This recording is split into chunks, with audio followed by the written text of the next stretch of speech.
이튿날 그들이 길을 가다가 그 성에 가까이 갔을 때 베드로가 기도하려고 지붕에 올라가니 그 시각은 제6시더라.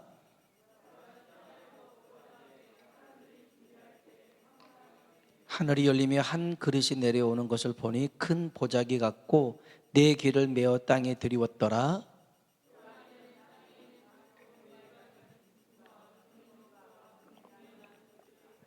또 소리가 있으되 베드로야 일어나 잡아먹으라 하거늘.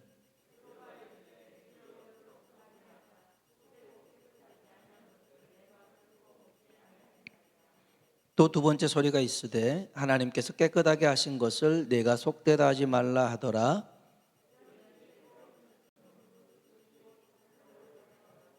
베드로가 본 바 한상이 무슨 뜻인지 속으로 의아해 하더니 마침 고넬료가 보낸 사람들이 시몬의 집을 찾아 문 밖에 서서 베드로가 그 한상에 대하여 생각할 때에 성령께서 그에게 말씀하시되 두 사람이 너를 찾으니.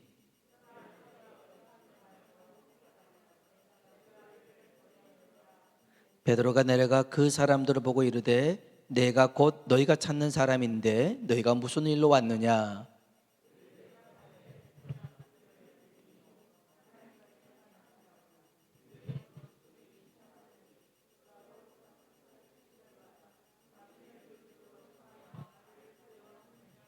같이요.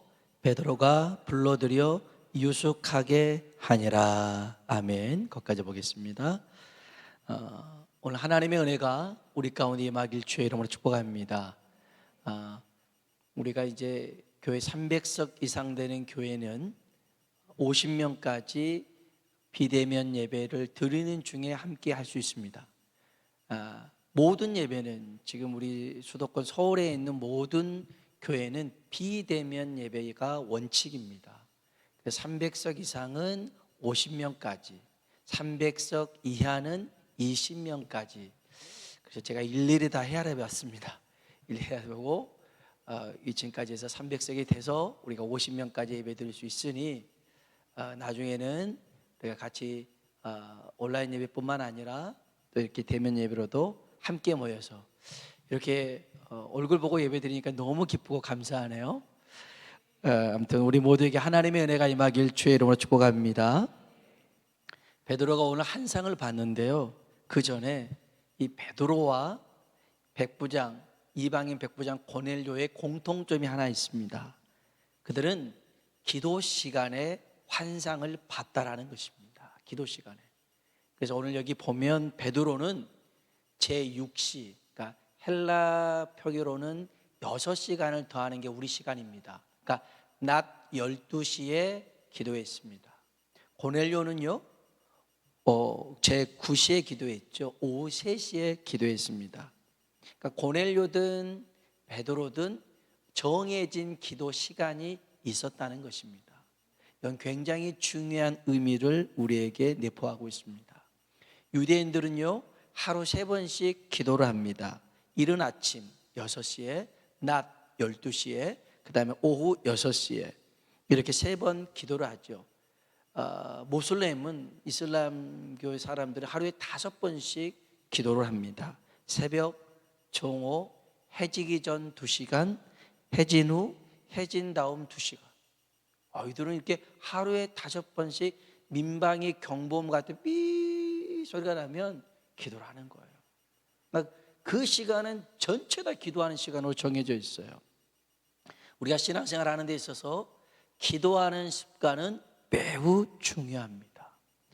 기도를 우리가 흔히 정비형 기도가 있고 그 다음에 수리형 기도가 있습니다.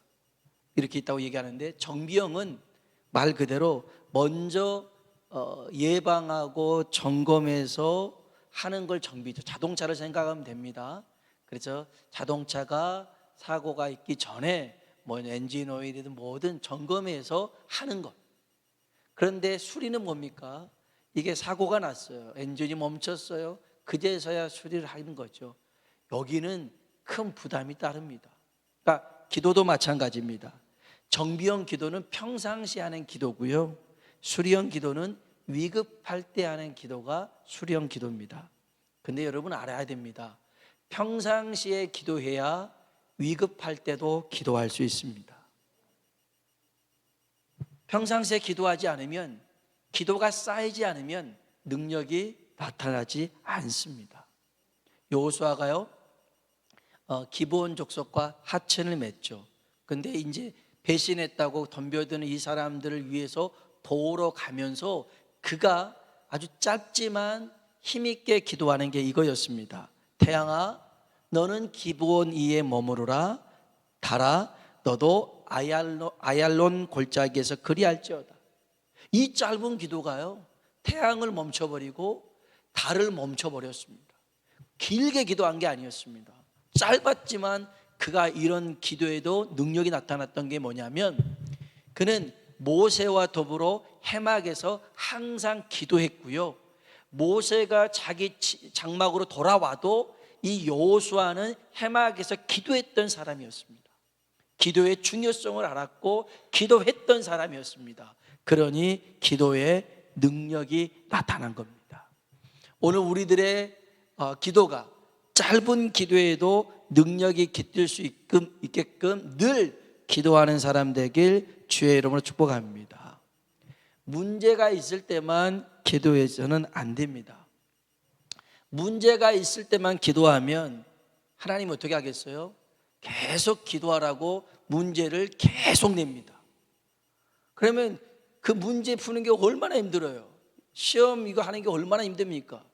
그래서 여러분, 항상 기도하면요, 우리 앞에 있는 문제도 문제가 아니게끔 넘어갈 수가 있습니다. 우리가 다른 건 약해도 기도에는 능한 사람 되길 주의 이름으로 축복합니다. 한번 인사합시다. 서로 보고요, 기도에 능한 자가 됩시다.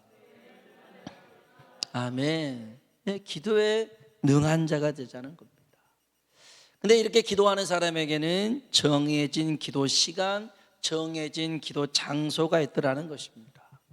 뭐 우리는 항상 기뻐하고 쉬지 말고 기도하라 했으니 언제든지 기도할 수 있지만, 그러나요, 특별한 기도 시간, 특별히 정해진 장소가 있다라고 하는 것은요, 하나님께 그 시간을, 그 자리를 하나님 앞에 구별되어 드린다는 의미입니다.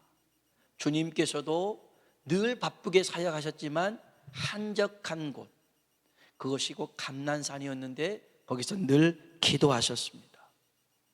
하나님의 뜻은 아는 것으로 이루어지지 않고 기도하는 것으로 이루어지는 줄로 믿습니다.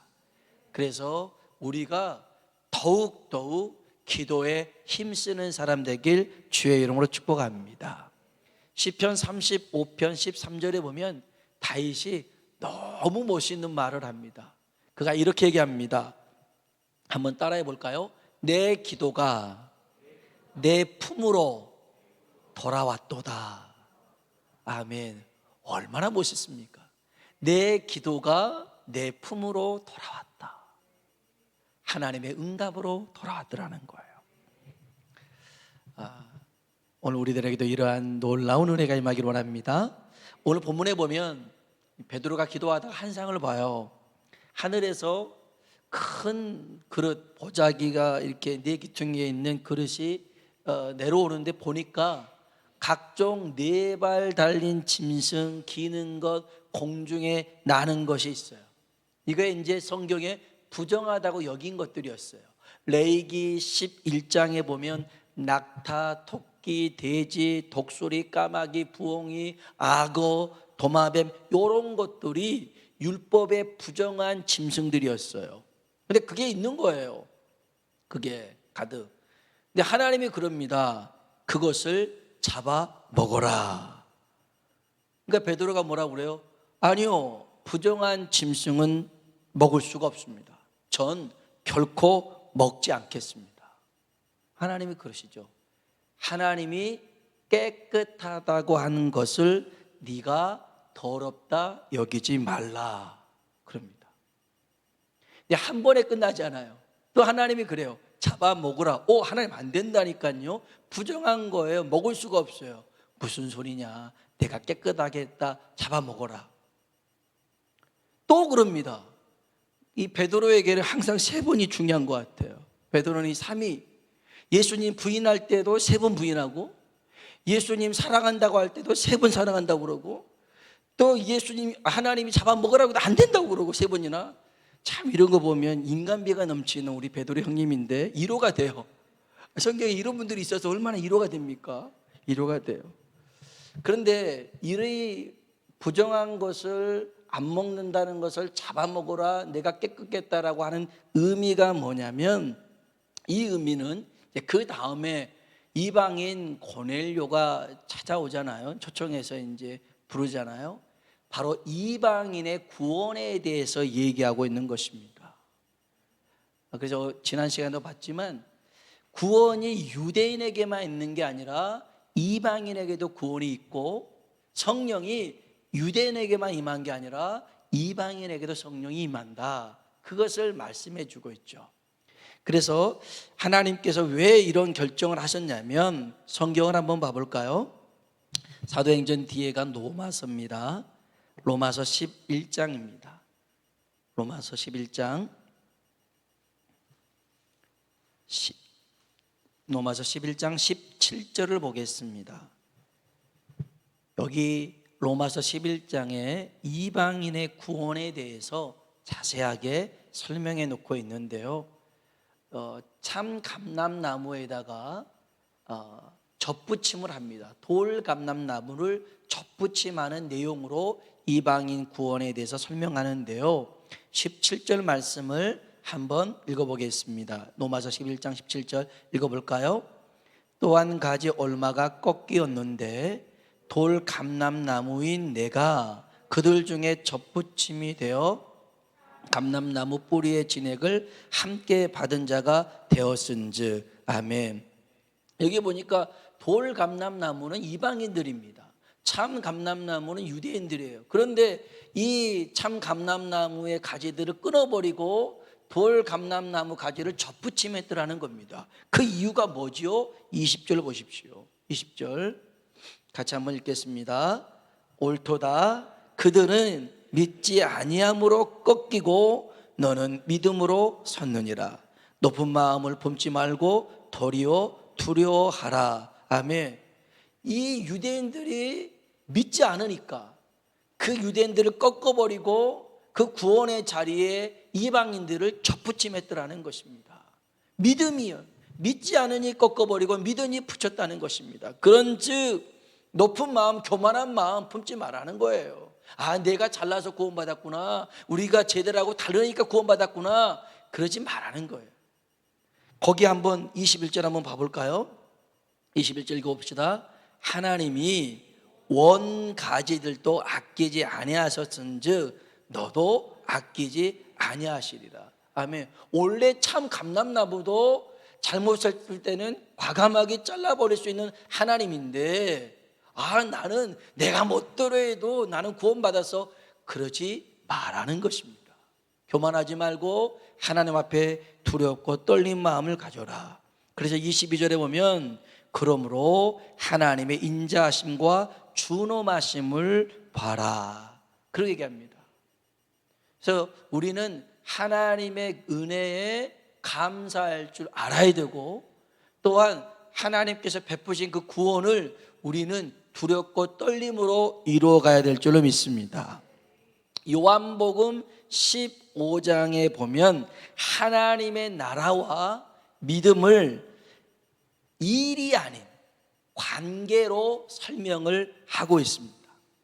우리 한 번 더 성경을 찾아볼까요? 요한복음 15장 2절입니다. 요한복음 15장 2절. 이건 아주 굉장히 중요한 말씀입니다. 요한복음 15장 2절에 우리가 정말 추구해야 될 게 뭔가를 여기에 이 15장에 잘 비유로 설명해 놨는데요, 2절 한번 보겠습니다. 읽어볼까요?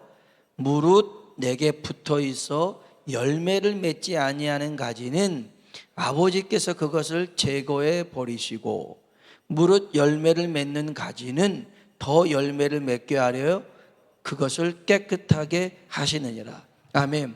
자, 여기 하나님께 속한 자는 어떤 사람이냐면 그 나무에 붙어 있다라고 하는 게 하나님께 속한 게 아니에요. 붙어만 있어서는 안 돼요. 여기 보니까 내게 붙어 있어 열매를 맺지 아니하는 가지들은 잘라버리겠더라는 거예요. 붙어 있는 게 능사가 아니에요. 예수 믿는 게 능사가 아니라 예수를 믿었으면 열매가 있어야 된다는 겁니다. 열매가. 그렇게 열매를 맺을 때 여기 8절에 보면 뭐라고 그러냐면 너희가 열매를 많이 맺으면 내 아버지께서 영광을 받으실 것이요 너희는 내 제자가 되리라 그랬어요. 그러면 열매가 뭐냐? 사람을 많이 전도하는 게 열매냐? 헌금을 많이 하는 게 열매냐? 여러분 그렇지 않습니다.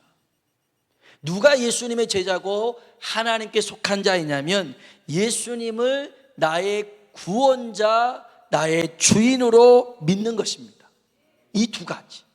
예수님을 나의 구원자로, 예수님을 나의 주인으로 믿는 것이 예수님의 제자라는 것입니다. 내가 선택해서 나는 구원자만 믿을 거야 할 수가 없어요. 내가 예수님을 믿는다고 하는 것은 예수님이 나의 구원자요 나의 주인입니다라고 고백하는 게 예수님을 믿는 거라는 거죠. 그런 사람이 예수님의 제자가 될 수 있습니다. 또 강조를 합니다. 우리는 율법을 지켜 행함으로 구원받는 게 아닙니다. 은혜로 구원받은 줄로 믿습니다. 그 은혜, 다 하나님께서 하신 그 일을 우리는 믿음으로 구원받는다는 것입니다. 여러분 구원이 내 힘과 노력으로 얻어진 게 아니잖아요. 그렇죠? 구원이 내 힘과 노력으로 얻어진 게 아니라면 내가 실수하고 잘못했다고 해서 잃어버릴 수 있는 것도 아니라는 거예요. 이 은혜는 하나님의 전적인 선물이라는 거예요. 물론 그렇다고 해서 우리가 마음대로 살자는 건 아닙니다. 우리가 정말 하나님의 은혜 안에 머물면 이 두 가지, 예수님은 나의 구원자요 나의 주인입니다. 내 삶의 주인이 주님이십니다. 이렇게 고백할 수 있습니다. 베드로는 이렇게 이 한상을 보면서 이 당시에는 무슨 의미인지를 몰랐습니다. 그래서 고민합니다. 이게 뭘까? 의아해 했다라고 그가 성경은 얘기합니다. 그런데 마침 고넬료로부터 사람들이 옵니다. 우리 한번 본문 말씀 17절 볼까요?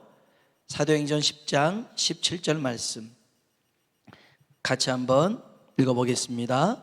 베드로가 본 바 환상이 무슨 뜻인지 속으로 의아해하더니 마침 고넬료가 보낸 사람들이 시몬의 집을 찾아 문 밖에 서서 아멘.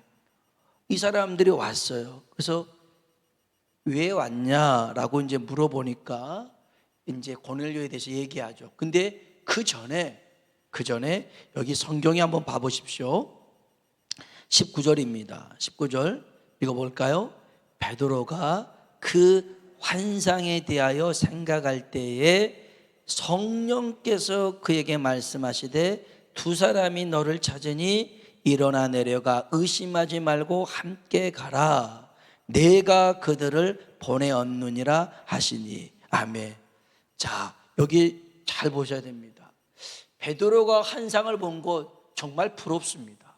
기도 중에 그런 환상을 봤으니까. 그런데 무슨 뜻인지 몰랐어요.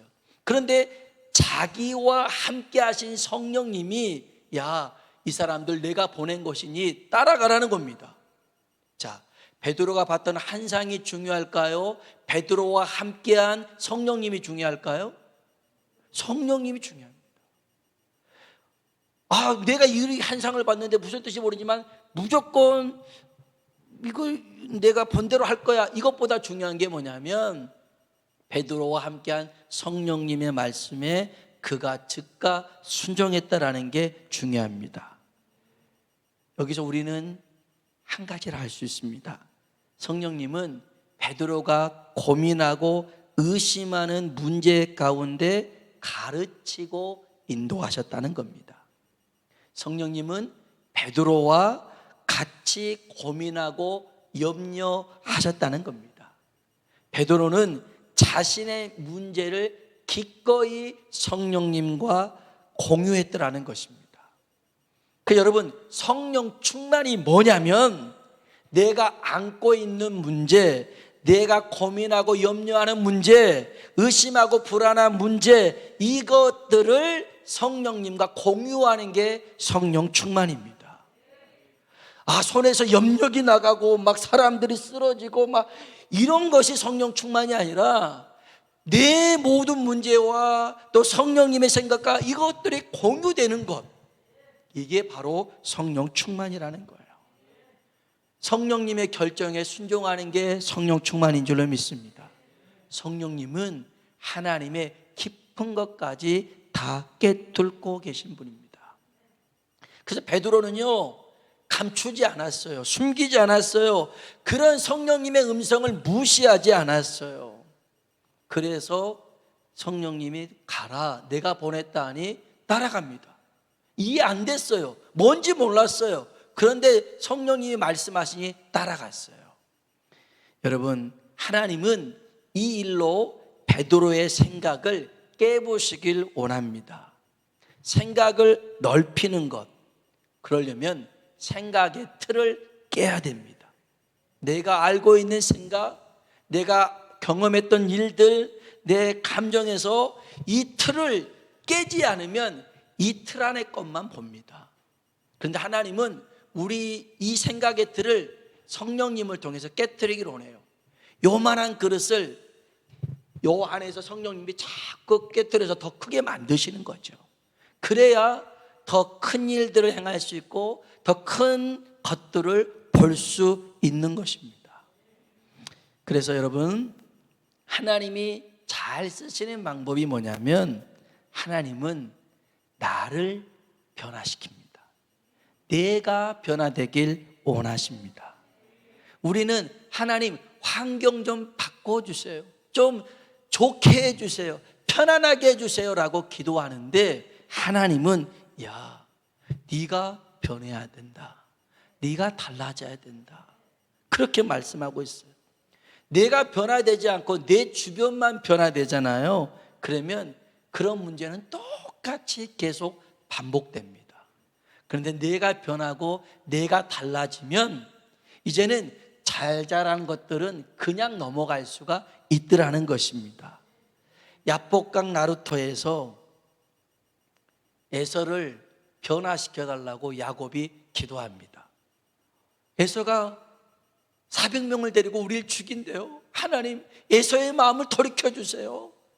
근데 하나님이 에서를 변화시키는 게 아니라 야곱을 변화시킵니다. 그래서 이름도 이스라엘로 바꿔버리고요, 기도하기 전에 멀쩡했던 다리를 한도 뼈를 내려쳐서 그때부터 불구자가 되게 합니다. 절름발이로 살아가게 됩니다. 주는 교훈이 뭡니까? 네가 변해라. 그 절름발이로 해가지고 에서를 만나서 7번 땅에 엎드려 절을 합니다. 그러니 야곱이 변하니 에서도 변하더라는 거예요. 왜 저 인간이 안 변해? 저 인간 탓하지 마시고요, 내 인간을 탓하세요. 내가 안 변하니 저 인간도 안 변하구나. 하나님은 나를 변하길 원하시구나. 저랑 친분이 있는 나사렛 교단의 목사님이 계시는데요, 이 사모님이 이제 갱년기가 왔어요. 그러다 보니까 이해할 수 없는 행동을 하시는 거예요. 그 다육이 같은 것들을 목사님 봤을 때 비만 오면 막 밖에다 내놓고 비 맞히고 그러니까 다육이 그러면 다 썩으니까 그러지 말라고 막 갖다 놓고 그러면 내놓고 이걸로 실랭이를 하더라는 거예요. 이해할 수가 없다고. 그런데 이제 농원하신 어떤 성도님이 있었어요. 제자가 있었는데 그분한테 이제 하소연 하는 거예요. 우리 사모가 저기 왔다 갔다 이게 왜 그런지 모르겠다 그러니까 그 농원한 그 제자가 하는 말이, 목사님, 다육이 얼마나 한다고 그래요? 그 다육이 갖고 이렇게 내놨다가 드러났다가 내놨다가 드러났다 하면서 스트레스 푼다 하면 하라고 하세요. 그거 얼마나 한다고 그걸로 막 신경 쓰고 그래서 하니까 그 제자가 깨달았더라는 거예요. 맞아, 이게 다육이 얼마나 한다고 갱년기부가 그 아무것도 아닌데 그제서야 이제 수긍을 했다고 하더라고요. 마음대로 하라고 했다 하더라고요. 맞아요. 주변에 이렇게 누군가가 말을 해주면, 조언해주면 우리의 생각이 넓혀질 수 있잖아요. 성령님은 우리 안에서 끊임없이 우리에게 이렇게 말씀하시면서 하나님의 뜻을 이루어가라고 일러주고 있어요. 그래서 내가 알고 있는 지식 안에, 내가 경험했던 일 안에 머무르지 마시고 항상 성령님의 뜻에 존중하고 성령님께 순종하며 나아가서 하나님의 역사를 만들어가는 성령 충만한 사람 되시길 주의 이름으로 축원합니다. 아멘. 우리 같이 한번 찬양을 불러볼까요? 찬송가 421장입니다. 내가 예수 믿고서 제사함 받아 나의 모든 것 변했네. 우리 찬송가 421장 우리 찬송 부르시겠습니다.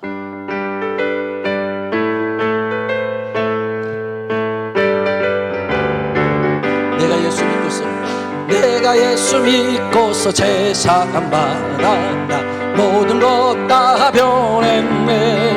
지금 내가 가는 길 천국길이요 주의 피로 내 죄가 씻겼네. 나의 모든 것 변하고 그 피로 구속하라며 하나님은 나의 구원 되시오 이 내게 정죄함. 주님 밝은 빛 대사 어둠에 지니 나의 모든 것 다 변했네. 지금 내가 주 앞에 온전케 되면 주의 공로를 의지함일세. 나의 모든 것 변하고 그 피로 구속받았네. 아멘. 하나님은 나의 구원 되시오니 내게 정죄함. 내게 성령이 임하고 그 크신 사랑 나의 맘에 가득 채우며 모든 공포 내게서 물리치시니 내 맘 항상 주 안에 있겠네. 나의 모든 것 변하고 그 피로 구속받았네. 아멘. 하나님은 나의 구원 되시오니 내게 나의 모든 것 변하고 나의 모든 것 변하고 받았네. 아멘. 하나님은 나의 구원 되시오니 네 3절입니다. 내게 성령이 임하고 그 크신 사랑 나의 맘에 가득 채우며 모든 공포 내게서 물리치시니 내 맘 항상 주 안에 있겠네. 나의 모든 것 변하고 그 피로 구속받았네. 아멘. 하나님은 나의 구원 되시오니 내게 정죄함. 나의 모든 것 변하고 그 피로 구속받았네. 하나님은 나의 구원 되시오니 내게 정죄함 없겠네. 아멘. 우리 한번 기도할까요? 베드로가 한 상을 보고 베드로가 이 고넬료의 집에 가서 복음을 전하고 성령이 임하고 세례를 베풀고 이방인들에게도 구원이 있다라고 예루살렘 교회가 인정한 것은 시작은 베드로가 기도하는 시간에 일어났던 것입니다. 기도하는 그 시간 너무 작아 보이고 없어 보이고 아무것도 일어나지 않는 것처럼 보이지만 기도할 때 하나님의 일은 시작됩니다. 내 삶에 아무것도 일어나지 않는 것은 기도하지 않기 때문일 수 있습니다. 우리가 기도하면 하나님의 역사는 반드시 이루어집니다. 그래서 우리는 기도하는 시간이 있어야 됩니다. 기도하는 장소가 있어야 됩니다. 기도는 내 뜻을 관철시키는 게 아니라 하나님의 뜻에 순종하고 하나님의 결정에 따라가는 것입니다. 내가 경험했던, 내가 환상을 봤든 보지 않았든 간에 성령님께서 말씀하시면 따라가는 게 성령 충만한 길입니다. 하나님, 지금 우리에게 필요한 게 기도하는 것이고 성령님께 순종하고 성령님의 결정에 따라가는 이런 성령 충만한 일들이 우리 가운데 일어나게 하여 주시옵소서. 오늘 이 베드로의 경험이나 생각이나 지식의 틀을 깨부셨듯이 하나님, 나를 변화시켜 주셔서 하나님 나라를 위해서 사용되게 하시고 하나님의 꿈을 꾸며 나아가게 하여 주옵소서. 우리 다 같이 말씀을 기억하시고 그 말씀 붙들고 같이 기도하도록 하겠습니다. 기도하겠습니다.